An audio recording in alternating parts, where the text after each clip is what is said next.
morning, guys. Welcome to Sobriety, Spirituality, and Sales. Mike's back in the studio with us this morning. He got the dog thing figured out. Oh, well, I don't know if we got it figured out, but we're able to collect them all that day. They have extra fencing they've put up. So It's a daily challenge with them. You know, we have 6 huskies. We've got a wolf on the property. Katie's always got dogs in and out, so sometimes you get a couple of escape artists or somebody comes over to do a little work on the property and they leave the gates open, and that's that. So basically that's what happened. I had to go track down 5 dogs, and thank God they were okay, and we ended up getting them back home. Were they all spread out everywhere? Or yeah, they stick together like a pack? Yeah, I mean they are within pretty reasonable. See, down the street we have we live on the east side, and it's like we live in an old ranch. So it's got some acreage and it's all fenced in, and all of our neighbors have livestock and everything like that. So basically that's what they like to do, is they like to go check out the longhorn cattle and horses. Unfortunately, the one dog about a month ago got kicked. So I was going to say, I think he learned. Yeah. Hopefully he learned. That's kind of dangerous. Yeah, exactly. So good morning, guys. Show's brought to you by Mike Bader, State Farm Agency, First in River. I'm always about to say Michael because that's his Facebook profile name is Michael. Michael. We both prefer Mike, I think, because I don't know about you, but my mom called me Michael, and it was always when I was in trouble. So absolutely, I prefer Mike. That's exactly it. So you just got back from a conference? Yeah, I just got back from let's see, what was it? Sandy, Utah, Draper, Utah. All right. Yeah. Well, what was it all about? Door-to-door con. I believe it's the 9th year that they've been doing it, and basically they give away what they call the Golden Door Award. So basically you have to hit certain markers in sales, in revenue, whatever it is for each industry. So there's like pest control, door-to-door sales, solar, roofing. There was other industries, I think meat and seafood and chicken and door-to-door stuff, which I did for one day back. Yeah. That was my first sales job. A bunch of owners were there. There's a lot of trainings throughout the day. Emmett Smith spoke. He was like the last speaker of the evening on Saturday. Wow. So it was incredible. A lot of other people in the industry, professionals that just crush it in sales and in leadership positions in their business owners. So it was incredible, man. I did door to door for, I think I told you, 6 summers in college. And, I approached this like a door-to-door job. I literally went booth to booth talking to all the folks at the event. Well, and again, just remind me, what were you selling door-to-door? I sold educational books door-to-door. That's right. So they were like big, thick books like this. Yeah. And there was 5 of them. They were called student handbooks. And I don't know if I ever told you the backstory, but my girlfriend at that time, her friend approached her, and she had gone to North Carolina that summer and sold books. And made, decent money, probably 10 grand. And, when you're, 1999, 2000, that's pretty good money for 3 months of work, that's right? That's good money, 2025, 26. Yeah. And so pitched it to us, and I was, asked a bunch of questions. I was a little like, this sounds weird, because they couldn't tell you where you were going that summer. They said, well, we're going to go to Tennessee for training, and then from there they'll tell you where you go. And I'm like, that doesn't make any sense. you know? But she wanted to go, and really the pitch was more or less, hey, you can make enough money to pay for school. You learn a bunch of leadership. You learn, how to manage your time, help other people grow. All these benefits to it that would be, impactful for the rest of your life. And so she signed up. And I kind of said, well, I guess I'll go too. I wasn't going to stay home. Exactly. So is he up on there? No. So our apologies. We had a guest lined up today, and I think there's some issue with the camera. So Mike and I are just going to go at it today. Okay. There he is, right there. Welcome. Can we hear you? Morning. Oh, there he is. All right. Welcome to Sobriety, Spirituality, and Sales, Mark. Nice to meet you in person. We connected through Facebook yesterday. I'm going to defer to Mike. Hold on. Let me find that. Where that You got to is. choose the background here, boys. I tried to put one of those screensavers on the back here, but just didn't work out. We had the carpet cleaners here yesterday, and so I'm in my home office. Okay. And Can you hear us? Can you hear us? I can. Okay, great. Welcome. Thank you for being Thank here. you. Thanks for taking the time out of your busy day. And Mike's going to go ahead and introduce you. Mark, I'm just going to read a your short bio, if you don't mind. Oh, sure. We're here with Mark Stewart. He's a devoted family man, a successful small business owner, and a passionate public servant who believes the most effective government operates minimally yet efficiently with the community's best interests at heart.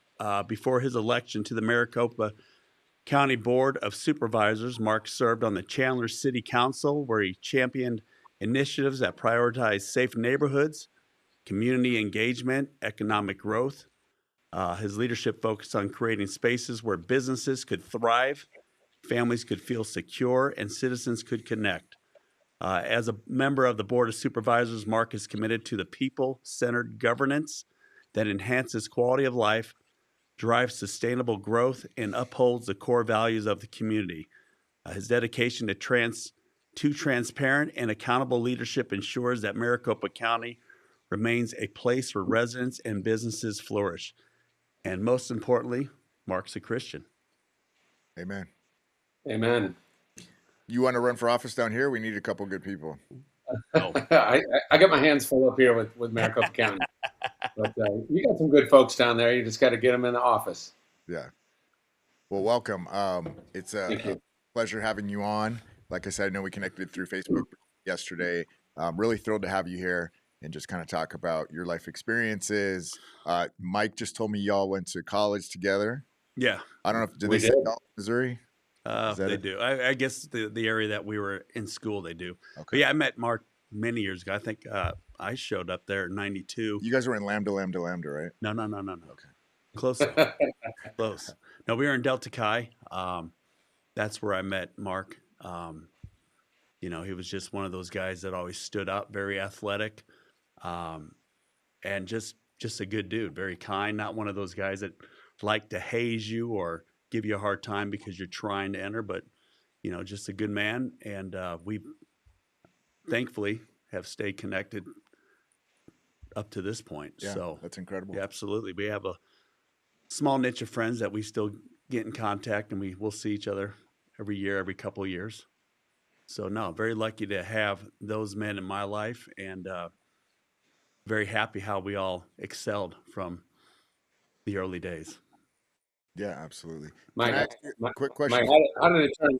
how did 35 years go by that fast? That's And amazing, for brother. us, And it's that's the thing is I was still living in Springfield, Missouri after I graduated, and we all a lot of see we all there was we had homecoming down there, and a lot of the older guys that had graduated came back, and I saw Mark. I think it stuck. You were at Ebbets Field, in fact. We all hooked up at Ebbets Field, and he was living in Phoenix.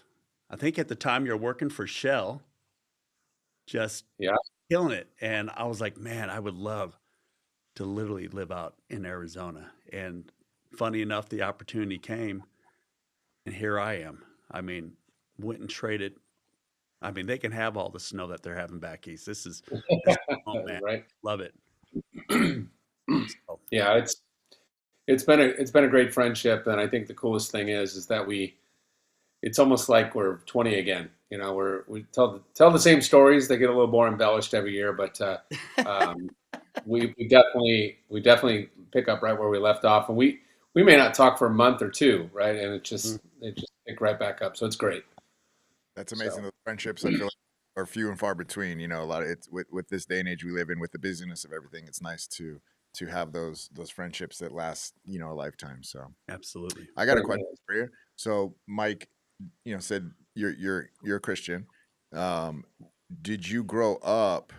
Were you raised by a family that had Christian values that you just easily transitioned into that way of living, or was that something that you kind of came to later in life, or what did that look like for you? I think anybody's journey with Christianity or spirituality is nuanced, right? So I grew up Catholic, and over time, and after meeting my wife down in Missouri State, I kind of migrated over to the more non-denominational Christian side of the coin. I still have my Catholic roots, right? Sometimes I feel like I need to stand up in the middle of the in the middle of the sermon, but it definitely is a foundation that I lean on quite a bit. I find myself praying when I'm challenged with decisions for either the county or business, and I think that comes from being raised Catholic and practicing my faith here in Chandler.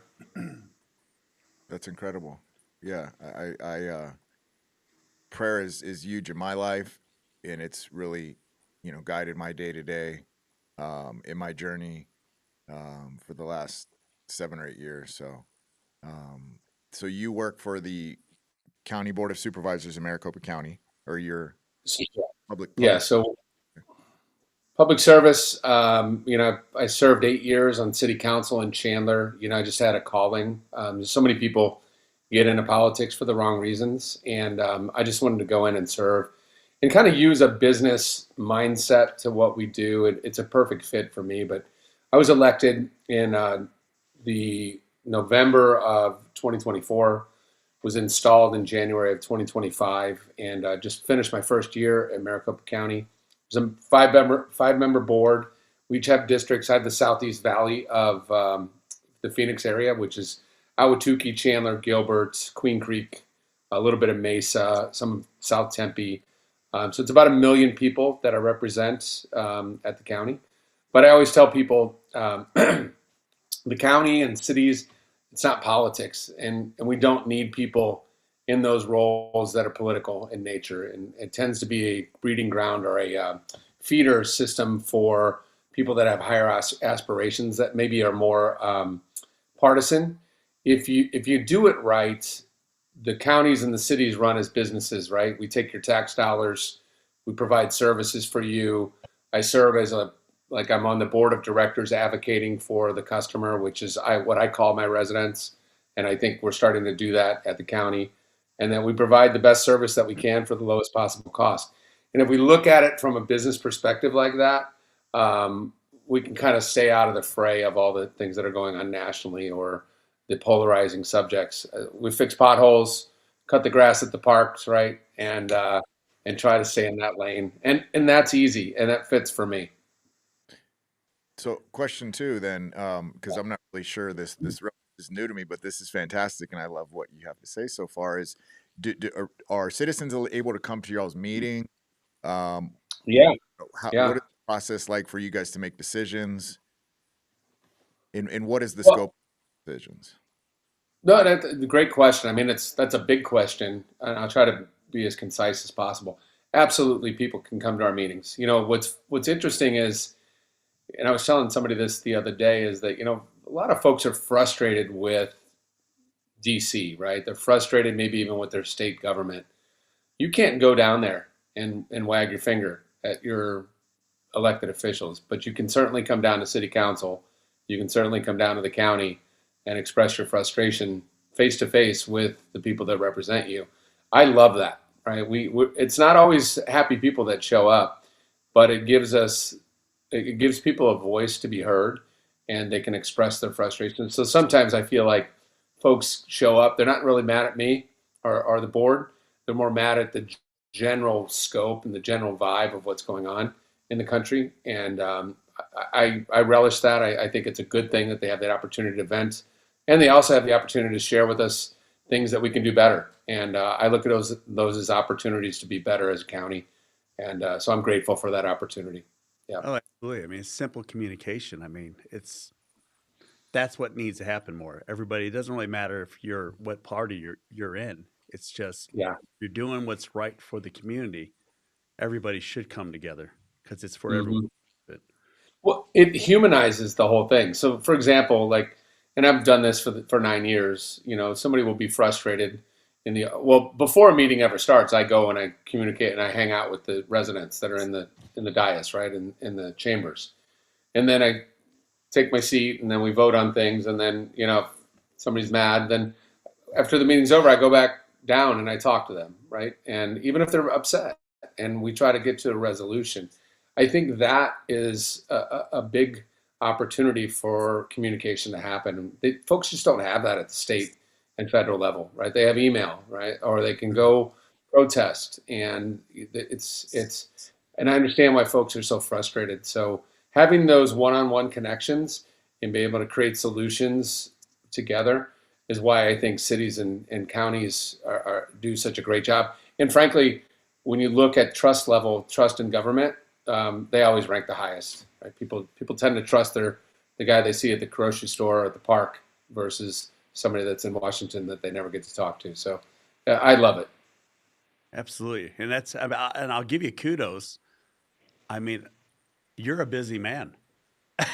You're at events all the time. I mean, 7 days a week. It's Along with being a business owner, is that correct? oh yeah, he's a business owner too. We'll get into Yeah, that I own a shortly. couple businesses. Yeah, yeah. I own Game Day Men's Health, which are men's health clinics. So we help men live their optimal lives, right? So if we want to get into the weeds here, there's a lot of things, a lot of headwinds for hormonal health within our society in America and other places in the world today, from bad water to bad food to dyes in our food to pollution. There's so many things that are messing with our endocrine systems. And about 4 or 5 years ago, I had a client. So I've got another company that I do marketing for. So we have like the Arizona Rattlers. We used to have the Sidewinders, which is down there in Tucson. We have a myriad of attorneys and dentists and orthodontists that we provide digital marketing and PR to. The name of that company is Concept to Completion. And I started that almost 15 years ago. And I think the thing is that we um, we can help guys live a better life through Game Day Men's Health, right? And that's by optimizing their hormonal health. Or some guys want peptides, right? They want to lean out, they want to lose some of that visceral fat, or they need a GLP-1. Let's say a guy's 60 pounds overweight. We want to get him kick started on living the life that needs to. So there's a healthcare avenue here that we're working on. And the coolest thing is we do ED work, right? Guys that have erectile dysfunction, which is very prevalent in guys over 40.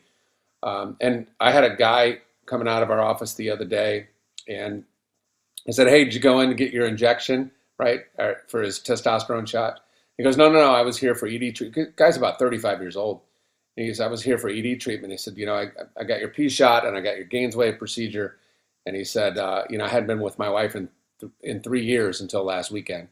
And he had this big smile on his face, and I thought, "Oh my gosh, like that is the mission, right? Is to help guys live a better life."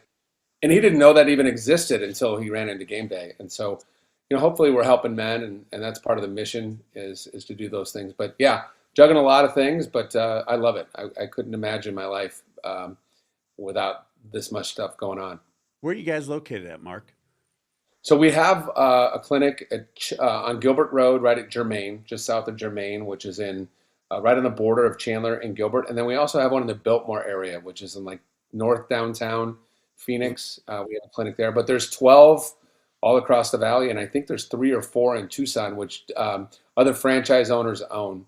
Okay. Guy named Rocky down there in Tucson. The guy's amazing, but he'll hook you up too. So it's a great opportunity. Yeah. Well, how does that process work? I mean, there's so much, you know, about TRT, and I think a lot of men may not even understand what that entails. I think, at least the people that I've talked to, when they talk about TRT, they automatically uh, parallel with their sexual life and like, oh no, I'm good. But I guess how do they go about, like, if they're feeling tired all the time, they need a Yeah. pickup, they're in their 30s, their 40s, whatever it may be. What's I, the I think it's yeah. I think it's better. I'll just share my story, right? So um, I'm 50 years old. I had this. I could see a life in the couch. It was just even though I've always been a busy guy, I just felt like that fatigue, the lack of libido. Right? My wife is a smoke show, and I have always been, attracted to her. But I got to this point in my life where I was tired all the time. Right? My sleep was bad.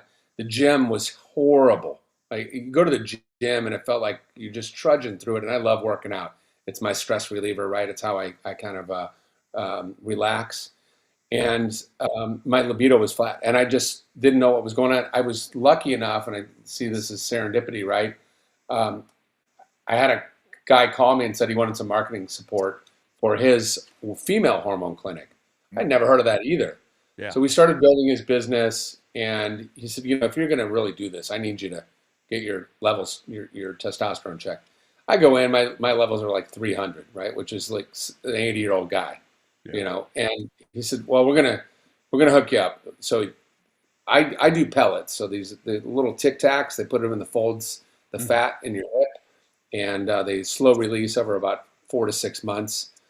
And man, I'll tell you what, within 6 weeks, I felt like a different person. In 12 weeks, I felt like a new man. And I became an evangelist for his business for men. And Mhm. then this opportunity with game day came along, and I had been playing softball with a guy. By the way, my batting average went way up after I started on testosterone. But but yeah, yeah. So I'm sitting down with Mike, my business partner. I said, "Man, we got to get in the space somehow." I said, "There's this a huge gap for men, and this guy's just doing women mainly, but he does guys on the side." And I said, and then game day came along, and we were the first cohort to go through their franchise onboarding, the first group to buy, and we went there to buy Chandler, right, to get that territory. Ended up buying 6 territories. We actually have one in Oro Valley too that we're going to build one day. So it's been amazing to see the change that is happening in men's life. But the process is pretty simple. Go online, gamedaymenshealth.com, put in your zip code, put in like 3 pieces of information, go in and get an appointment. We draw your blood, we check your testosterone and your PSA, which is great for older guys too, to see where your PSA level, that's your prostate antigen. And within 15 minutes, we'll have your results and let you know what your levels are. Oh, And then 15. you can start therapy that day. Wow. If it makes sense for you. And then we can do a full blood panel for you, which we normally do when you return. And then our nurse practitioners take care of you through your journey, right?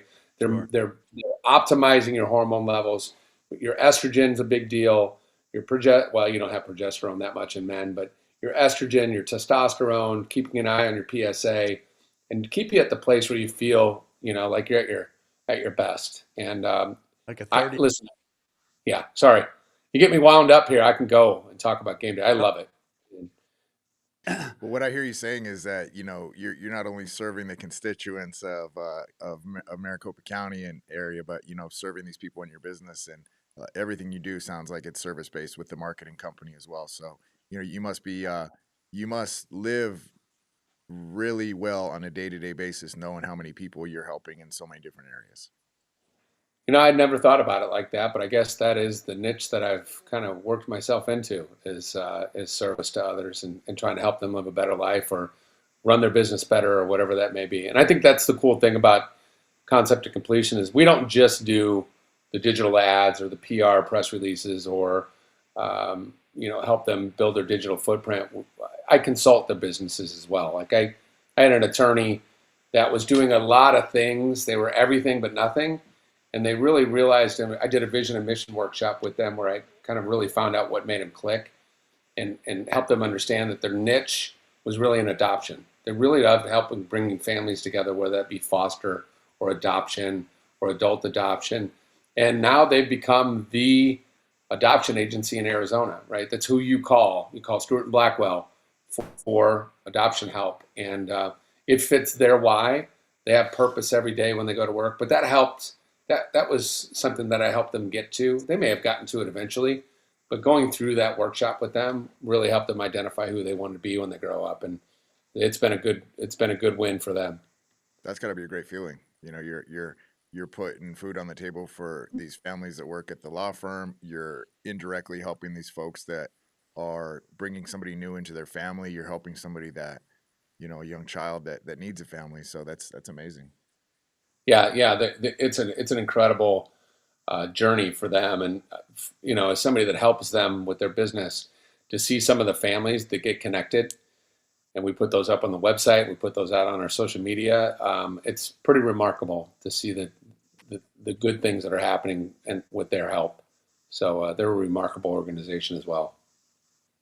Yeah, absolutely. So, uh, going back to the service based job with being on the board of supervisors, I've got to imagine that your faith, your spiritual journey that you've lived your entire life is very helpful in, relating and connecting with people at these events, at the public events, and how you're able to connect even if there's a disagreement on stuff. Yeah, I think, some folks, their battery gets drained when they're around a crowd of people. I'm sure you've heard that before. It can be exhausting for some. For me, it kind of fills my gas tank, right? When I'm able to connect with folks and listen to what folks are challenged with or what I can help with.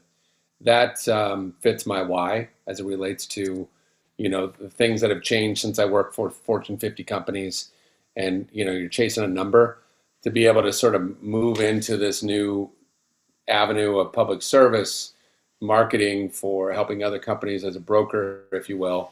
And then obviously with the Game Day Men's Health, it's been remarkable, and it helps me be a better dad, right? It helps me be a better community member, and I think it's a fun life, and I enjoy it. I enjoy staying busy.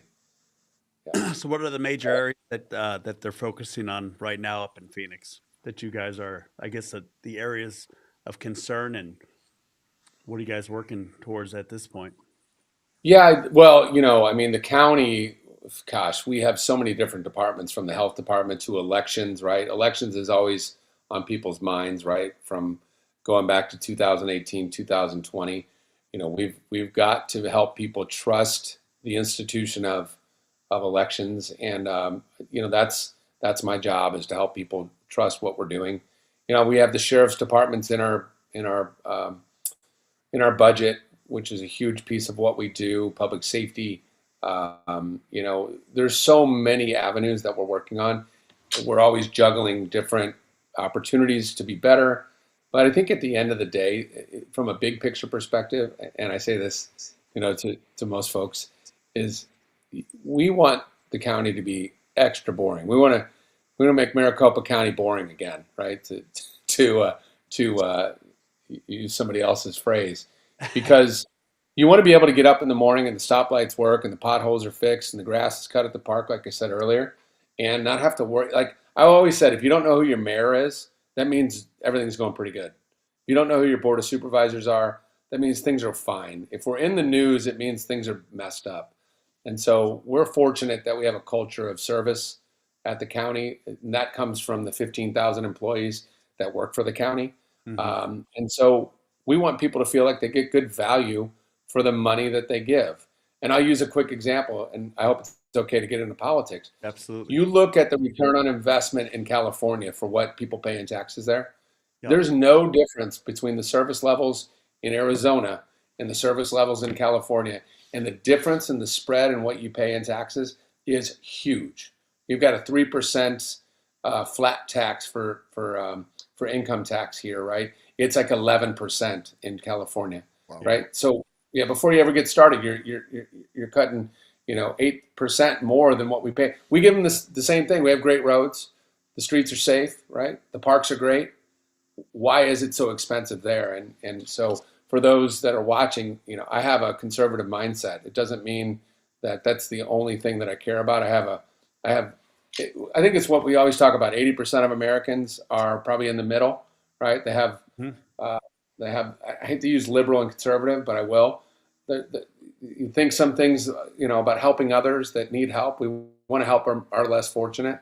In the same respect, we want to be financial stewards and conservative with the money that we spend, right? Just like you would at home. And I think that is why, being in this position with the county makes sense, because potholes don't care if you're an R or a D, right? They just want to get fixed. Yeah. I No. think in California they've got a special kind of filler for the potholes. That's why it's more expensive. What I It could understand. be.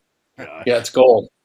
No, I mean, and look at the growth in Phoenix, and I mean, I was just up there this last weekend. It's beautiful. I mean, Yeah. the roads are clean. I mean, there's not trash everywhere. I mean, it's just a great place to be, to raise a family, to live, and the growth speaks for itself. But where's everybody coming from? Are they coming from California? A lot of the immigrants with an E come from, I'll just say it, they come from Chicago, and they're coming from Detroit, and they're coming from California, and they're coming from Seattle. They're coming from these high tax, low service communities, and people are voting with their feet in many cases. You know, like especially people in the West, we're pioneers, right? We usually came from somewhere else and we landed here. We just want to kind of be left alone, and we want things to be safe, and we want good value for our tax dollars. But I think for the most part, people are coming from these high tax states where their service levels aren't the same. Well, I And think also the weather, though. I mean, my folks came that's from Pennsylvania. My mom and my dad was from West Virginia. And that helps. yeah, my grandmother had asthma real bad, and they said you need to go somewhere where there's a dry climate. I know there's a lot of Ohio State fans up in the Chandler and Gilbert areas. A lot of folks from Ohio, Columbus, Cleveland. You know, That's true. The I challenge tends to be more of a Midwest migration, where Scottsdale and Cave Creek tend to be more of a California, Chicago area kind of migration. So yeah, it's pretty cool. St. Louis, Mark and I. So I mean, yeah, Yeah. I just at least Liz, at least with me and my business, it was the potential growth. It was where's everybody going to end up moving to, and that's what sold me is just the growth in Arizona, Tucson. I mean, the opportunity for me was in Tucson, and I love Tucson. I love going up to Phoenix and the sporting events and stuff like that. Um, but then you get here. I mean, I remember driving my car down First Avenue, middle of February, and in St. Louis that time, it's gray, it's cold. You're kind of depressed, and then here I am, Tucson. It's like 68 degrees. The sun is just constantly shining. The skies are blue. It's just a great way to live. It's just a positive way to start every day. At least it is. At least that's what I thought about it initially. yeah. I just got back from Salt Lake City, and it was like 20 degrees during the day up there for the week I was there. Yeah. You don't see homeless people. That's a good way to drive away homeless people, is have real cold weather, I think. That's true. That's true. But man, I'll tell you, the businesses in Provo and all these areas that I was in, there's a lot going on up there. I feel like the growth here is now Marana and Oro Valley in kind of Vale, the outskirts, Saurita. Yeah. But you guys do a great job up there. Obviously, going up there, you see the kind of growth that's going on. So it's pretty incredible. It's almost kind of like Gilbert and Chandler is like Oro Valley and Marana. They see what's going on with the city of Tucson. It's a mess. Well, there's a lot of forward thinking too. I think. Absolutely. 100%. So GameStop, what's the growth potential there? When are you going to stop, or what's the 5-year plan? For game day, Game day, I think why'd I say? Excuse me. Yeah. no. I mean, we might sell video games out of the back. Who knows? I mean, I'm an entrepreneur. You never know. I mean, Gave you $1 million idea there. Yeah. I just don't know. Yeah, I don't know if that's trademarked yet, but hey, I think the grand plan, Mike, is to package this up, right, and then probably move on. I mean, I could see it as a business that we continue to try to grow, but I think the 5-year plan will be an exit, right? We'll sell it to somebody that wants to carry on the torch of helping men live better lives, and then roll that into something that maybe in the same line or in something different. Excellent. But yeah, it'll run its course, and we're excited about it. It's going to be great. Sides. Can't wait to open Oral Valley so I can get you guys in there. Well, absolutely. I've been doing, TRT for years. But you said something that really kind of struck an interest with me is I've been hearing a lot about peptides and, So you guys are able to sell those then, the peptides? Yeah. We can prescribe those. and I don't even know, there's so many that are listed, and there's so many that have so many effects. So, I mean, when you get a guy that comes in there, you get his testosterone levels all probably where they need to be, whatever level that is, 700, 800. When do you start working on the other stuff? Is it just a personal goal? I want to lose a little weight now. I feel great about myself. Peptides. Yeah, I tell you a quick story. So, got a guy comes in, he's about 80 pounds overweight, right? The first thing we do is his testosterone levels. They're going to be low, right? He's got all this visceral fat, which produces estrogen. His T's low. So, the first thing we do is we get it optimized, right? We ramp him up slowly. We get him up to about 800. Eventually, we get him up to about 1,000. He will naturally be a little bit more active and start to lose some of that weight. After about a month or two on testosterone, we'll then turn them on to a GLP-1, like a tirzepatide. Some guys are taking retatrutide now, which is a three-part antagonist for weight loss, et cetera. And then we try to get that 40 to 50 pounds off him, right, over the next 6 months to a year. Then, we turn him on to a peptide like sermorelin or some of the others that are going to help him optimize his weightlifting, his muscle growth, his visceral fat loss, etc. Some guys, are interested in, copper and I'm drawing a blank, but they're interested in hair growth, right? We do some things for hair growth. Yeah. We do a number of different peptides for a number of different modalities, but at the end of the day, it's just optimizing your health. And we look at it like this, right? There aren't really places for guys to go take care of. Like some guys like to get the pedicures and their nails done, but we don't really get our hair did, right? We go get our hair cut at the barber. It's a half an hour later. There's no real pampering, if you will, for guys. And sure. Game day is a place where guys can go and take care of themselves, whether it's ED. Heck, some guys get P-shot for enhancement and for sensitivity increase, right? So that's an injection directly into your penis with platelet, with red blood cells that we take from your arm. Yeah, we spin out plasma, and then we put in the platelet-rich pellets or plasma directly into your penis. 5 shots, and some guys just absolutely go bonkers over it, and it helps with erectile dysfunction, stronger erections, better sensitivity. And many men have said that it enhances their size. So those things are recreational, if you will, Mike. But there are guys that swear by it. They come in every 6 months to a year to get their P-shot, and they love it. So these are the things where we're trying to pamper guys, get them on peptides, get them living their best life. Got another guy, he was struggling for years. He's like, I don't eat 2,000 calories a day. I cannot get weight. He looks like an Adonis now. The guy's 55 years old. He's got a 34-inch waist again. Shoulders are broad. The traps are there. He's back in the game, and he has the energy. And his thing, just like it is for me, he's like, I have never been so attracted to my wife, and our marriage has never been better. And it's because his hormones are optimized, and he feels like that man again that he felt like when he was 25. And so it's life-changing. Yeah. And I think diet, once you get in that routine diet, and then, at least for me, a lot not drinking, and just having that clear mind every morning, having that energy, eating well, just feeling great about myself. Well, I think when you start with one area of health, and correct me if I'm wrong, but it kind of gets the ball rolling to want to do better in all areas, and I was in sales for 25 years, and, talk about optimizing your health. If you want to crush it in sales, if you want to optimize your business, you want to optimize your health, right? So all these things allow you to have more clarity and more energy and have, more confidence in yourself, the relationships at home that rolls over into the business at work. So it just sounds like a win-win. 100%. And Mike, you brought up a good thing, like the not drinking, right? Like 15 years ago, I pulled the chute on that journey, right? It changed my life in so many different ways.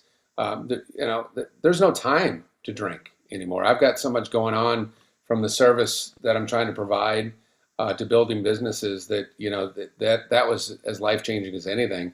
And talk about losing weight. But what's funny is the GLP-1s.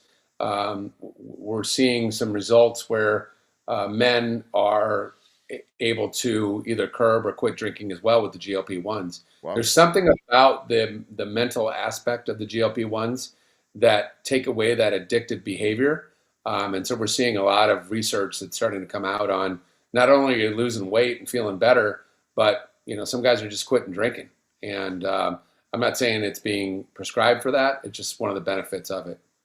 Yeah, I mean, 15 years ago, you cold turkey stopped. We had there's four of us, from back in the day. And was it 2 years ago when we went to that U2 concert? Yeah, I was just looking at the pictures from that. Yeah, Yeah. yeah. So we have a friend that lives in California, Yen, and out of the blue, he reached out to us and he's like, miss you guys. We need to hook up. He had a health scare, uh, put life in perspective for him, and we all hooked up at this U2 concert at the Sphere. And then afterwards, it's kind of like, well, what are we gonna do? You know, they're all sober at the time. I was the only one that was Uh, like, oh man, I think I'm gonna go to a blackjack table and yeah. have a couple of drinks. But yeah, no, it's funny how so many of my friends and now myself, you just kind of you're done with it. You want to live that sober life. You want to have that clarity. You want to live healthy. You want to feel good when you wake up in the morning. Um, it's amazing. And now you have all the peptides and the hormone therapy that really is helping men because I think so much has been focused on women. I mean, in the past, but it's great that now a man can go because as men we hold it in. We really don't talk about issues that we may have. Mhm. Now we have an outlet. Now we have a place where we can go talk. And like you said, you can get their blood test within an hour and they can start a plan right then and there. Yeah. Yeah. And I think that's the cool thing, Mike, too, is that our nurse practitioners are there as you've got time with them. You go to your general doctor, you're in and out. You're a number. I mean, they're pumping you through.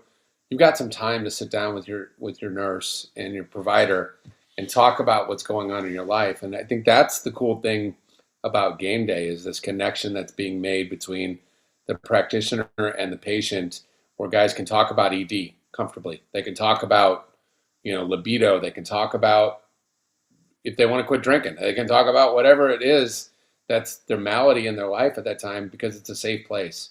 And they can sit out in the front, with ESPN on, grab a snack out of the fridge and talk with the guy sitting next to them about what's going on. Good And games. so we got a couple guys that hang out in the clinic. Like that's their barbershop. They show up. And exactly. Yeah, it's pretty cool. Yeah. That is cool.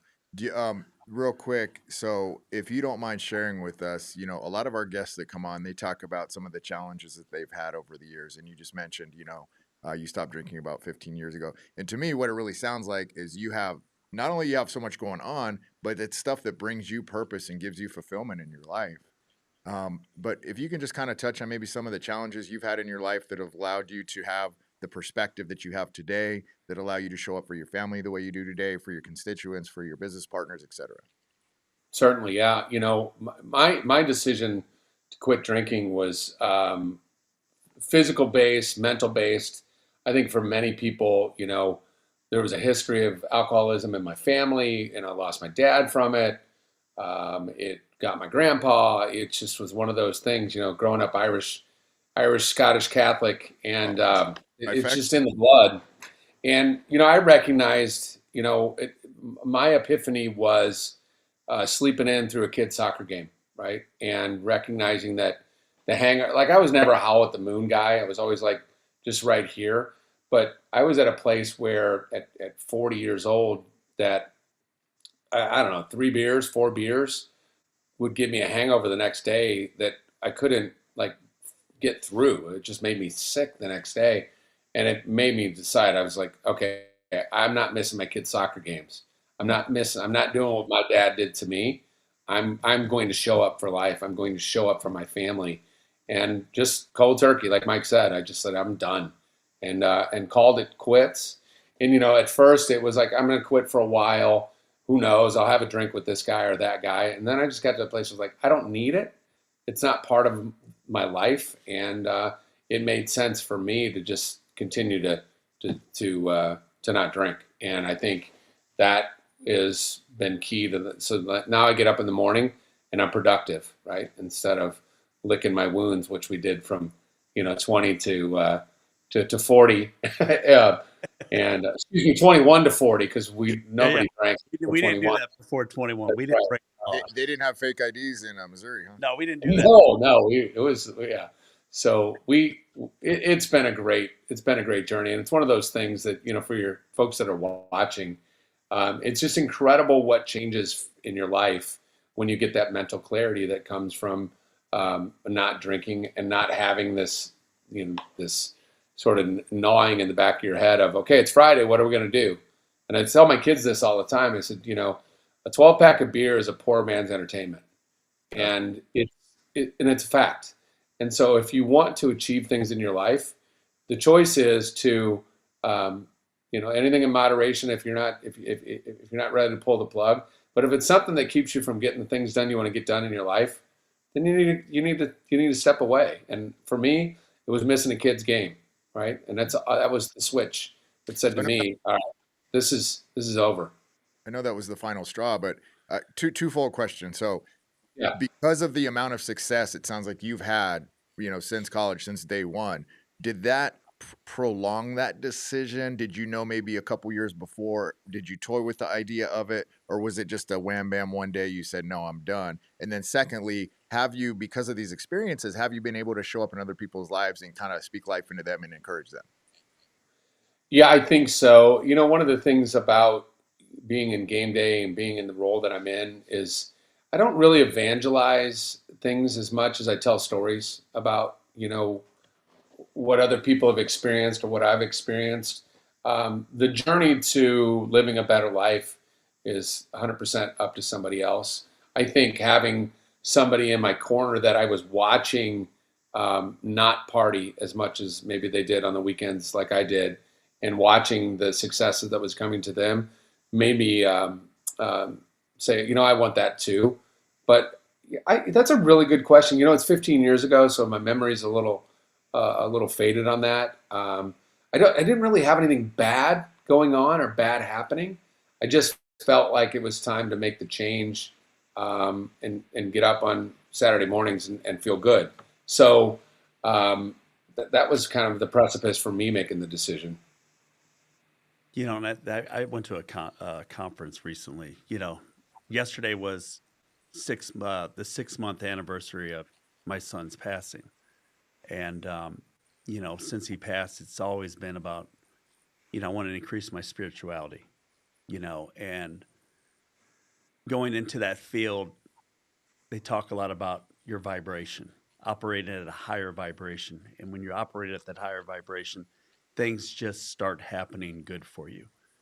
And I will say, when you are, at least when I was drinking, and I wouldn't say it was excessive, but there were times when, yeah, you have too much and you wake up and you just have this negative energy about yourself. You don't feel well and you're operating at a lower vibration, and I think people that are at that lower vibration, you know, things just don't work out. They're always wondering why. The negativity sets in, the self-talk, their ego is just on them. And I think at least a simple fix I did was, you know what? I'm going to stop. Why not? What do I got to lose? I'm going to stop this week. I'll stop. I'll have kind of like what Mark said, maybe down the road when I get together with some buddies, I'll do that. Mhm. But it's just amazing when you get into that habit of living a healthy life. The positivity exudes from you. I mean, they're talking about an energy field that surrounds you, and it becomes addicting and people, they're drawn to you as well. Yeah. So it's definitely a great way to begin. If Yeah. anybody's out there suffering, if anybody's having self doubt, what a great way to start. You know, just start with some sobriety. Go get your blood work checked. Go see where your testosterone levels are. Make that change. It's 2026. It's time to get at it. Yeah, just get the ball rolling in one area of health in your life. But it's funny. I was just in Sedona last night, and I was handing out some Oh, I business love that cards place, to man. yoga studios It's and awesome. meditation places, and they actually take a picture of your aura up there. Yeah. So your aura is basically how you vibrate, your heart has this energy that comes out of you.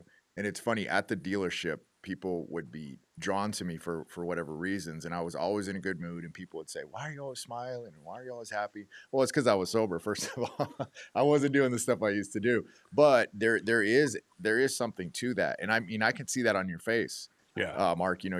I can see that you're stoked about what you do for a living. Representing the people in your community. And I mean, it's a great feeling, and that energy lasts all day. The physical energy Well, as does. busy as he is, it's amazing. Yeah, he's got the energy. He's always at events. Yeah, it's fun. It's fun. I I really appreciate what you said there, Mike, too, about the vibration and the vibe. Right? You can tell people that have um, Jesus in their heart. You can tell people that have just a positive flow and to exist in a community where they're trying to do good. Those people tend to find one another too. Drinkers tend to find one another, and people that are on a mission tend to find each other. And Exactly. I tell my kids this too. You're the sum of the five people you hang around with the most. And I am so grateful that I hang around with you and Yen and Tim and the folks that we sharpen each other's saw. And so, for those that are watching, be around people that make you better, right? And that aren't afraid to call you out on your BS, right? Exactly. That's the greatest thing about having old friends, and guys that we used to run around, and we were always good kids, but we could howl at the moon sometimes. And I think now we've turned the page, and we're living in a direction that is spiritually focused. And go back to real quick, Mike. I'll go back to something that you said, is that um, the yin and yang of good and evil, or of Jesus and the devil, is a real thing, right? It is out there in the world that we live in, and they are one is a choice that you have to make, and the other one is trying to make a choice for you, and they're Mm. trying to draw you in, and evil will always make it easy for you to choose that. And I think whether that's drinking, whether that's something more serious, right? There is a energy out there that's trying to get your soul. And when you can choose mental clarity, you can choose the right way so much easier than maybe you would if you were using. So I think it's really important that you guys are doing this and sharing, hopefully, great stories about Mike and others that have quit, drinking or using or whatever it is they do, and found a life where they're be able to give back. And you know, I just can't tell you how much I appreciate you, Mike. And I Yeah, know this. buddy. And you nailed it. I mean, it's like I got back from that conference last Monday. It ended Monday at noon, and I felt unbelievable. The best I've felt in a long time. And having that clarity, having that awareness, it was amazing how you can feel the dark forces. It's just stuff starts throwing at you. I get to the office and there's a client there that's really angry, and they get a little personal, and you know, and it's I looked at it as like, what? All right, they're trying to get me down. It's trying to bring me down. I'm not going to allow that to happen. I'm going to, I'm just going to let this gentleman vent. We're going to communicate. We're going to be New level, we're, new devil. we're going to be class, and that's it. But I mean, it is around you all the time. Those dark forces everywhere trying to bring you down. They don't want you to vibrate high. Well, they're losing one from the team, right? I mean, That's that's it. I noticed on my sobriety journey, Melissa said the same thing. She was walking down the street early in sobriety, and there was a bag of meth right in front of her on the ground, like 5 days into her sobriety. I mean, you're going to be challenged, right? I'm sure Mark's faced those challenges, and the difference between the folks that get through the challenges, and you got to walk through them. You can't go around them. You got to walk through them. Those are the ones that really step into their purpose, find their purpose, live in their purpose, and have the kind of fulfillment that this gentleman has. So, Absolutely. There's a and that you're spiritual awakening that's happening. I mean, especially with the younger generation. At least that's what I'm seeing, after Charlie was shot, just that generation of kids, 20s, 30s, they're wanting to live something. They're wanting to do something differently. They grew up probably not in a faith-based home, which is fine. I mean, I'm not here to judge anybody, but it's good to see that people are wanting more, because there is more. Mhm. Jesus in your heart, like you both said, and that's the direction that we need to go as a country Yeah, because absolutely. it got kind of dark there. Yeah, and it sucks that sometimes it takes like something really bad to happen for something Exactly. great to come out of it. But that's typically the case, when there's. I don't know if you guys have ever heard of soul contracts. I've been studying this thing called soul contracts, and basically what it is saying, you signed up for this life, and you signed up. Jack signed up for this. You signed up for this, knowing these things would happen to awaken something within you, Correct. right? So the challenges that I've faced in my life have allowed me to have this awakening for what is life really about for me.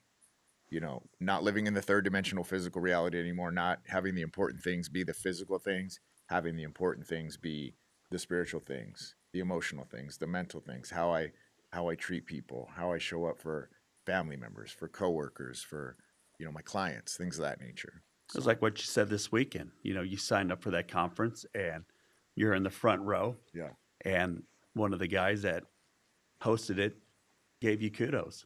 You know, yeah. because you chose, hey, I'm here. Put I'm myself out committed. there. I'm going to put myself out there. I'm going to be as uncomfortable as I could be right Yeah, now.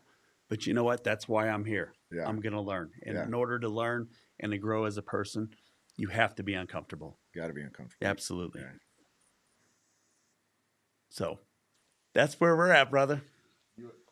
Okay, so I do have I have one more Yeah. question. I don't know where we're at on time, but for successful gentlemen like yourself, what advice do you have for somebody that is a young person, middle aged, whatever, that maybe hasn't had the success, that maybe is considering stopping drinking? I mean, is there 2 or 3 things that you would just want to share with somebody to say, hey, this is what worked for me. This is what sustains me today. This is how I developed a relationship with my creator and how I show up for that relationship. Yeah, that's a big question too. It's simpler than you think, right? It is a simple decision that you make, right? And whether you look in the mirror and say, it's time for me to choose a different path, whatever that may be. I think the biggest thing is to take that first step, right? To make the decision and then make a decision not to drink day by day. I think if I look back at my determination to stop, there were times when I wanted to drink and I just didn't. And the more, heck, I use this example, right? There's a time when I want to eat a donut. And every time I choose not to eat that donut, I create muscle memory to not eat that donut. So, I mean, that's the pragmatic approach to it. But finding people that can join you on your spiritual journey to live a better life and to provide and give back to others, finding those people to surround yourself with is another big step. And I think at the end of the day, if you would have looked at me and would have said, "Hey, Yen and Tim and Mike and Bader, they don't drink anymore," can you imagine what what people would say? But I can also tell you that these are probably four of the most successful, or three of the most successful people that I know in my life. That and it's a direct result of being committed to spirituality, being committed to the goodness in the world. But just taking that first step is, I think, the biggest key, and making that step. And don't try to look at it where I'm at 15 years ago to today. Look at what your tomorrow is going to look like, and that one extra thing you're going to get done because you didn't sleep till noon, And right? the other thing, he has a phenomenal wife. Allie is an incredible human being and has Yeah, been by that man's side. I mean, you guys were dating in college, yeah. and it is a testament to a partnership, a commitment that you both have to each other. I'm so proud of you because it takes a lot. How many years have you guys been married? Oh boy, I hope I don't Oh, get this wrong. sorry. Well, we started. I was 20 and she was 19, so I don't know how. I don't give away her age, Yeah, yeah, but yeah. we've You've been been married together a long time. for 35 years. So, and we're Amazing. best friends. It's very cool. Yeah, no, she is a sweetheart, and He's the best. his kids are fantastic. So, I mean, your family's a testament to both you and Allie, the hard work you both put into it and into yourselves. And it's Thanks, Mike. fantastic. No, absolutely. It's going to be a great role model for your kids, and it's a great role model for all of us that are newly married again. Yeah. Yeah. Well, Mark, thank you so much. And just once again, I don't know if we got to plug the sponsor of the show is Mike. Mike's State Farm Agencies at First and River. If you're looking for a new insurance person, if you're just looking for a quote, please reach out to Mike. State Farm Agency, First and River. What's your phone number? 520-878-0098. And again, if anybody's looking for a way to boost up their energy, feel like a man again, feel like a younger man again, Mark. Yeah, if you want some VIP service, we'll get you directly in touch with him and his staff, and they do a great job up there. If you're in the Phoenix area, please look them up. Game day. Game day. Not And- game. Not Hey, game. men's health, love it. Hey, and Mike, you've been our agent for almost 20 some odd years since 25 since we moved here to Arizona, and I can't tell you how appreciative I am of the service that you and your team give to my family and my businesses for insurance. It's been amazing. Yeah. That you had to allow me to do that. Yeah, it's a long relationship. Yeah, no, Things without must a be doubt. going great. It is. And then, guys, don't forget, if you are looking for to change your relationship with alcohol, with drugs, if you're self-sabotaging, if you feel disconnected, if you know you have a different level to you, reach out to my website, schedule a call with me. There's a 45-minute complimentary consultation. We'll walk you through some potentially new decision-making. At the very least, I'll give you some resources to help you on your journey. Health and wellness is huge, and it sounds like really that's what we've talked about a lot today, that allows us to excel in our family life, our business life, and our spiritual life as well. So, yeah. What's that web address? So it's MikeCurryCoaching.com, and it's going to be running at the bottom of the ticker there. Feel free to schedule that complimentary 45-minute call there. And we appreciate everyone that's listening in today. Absolutely. And that will into the future. And Mike, thank you for the sponsorship. Mark, it's been amazing. Thank you so much. Thank you for bearing with us with the beginning little troubles that we had there.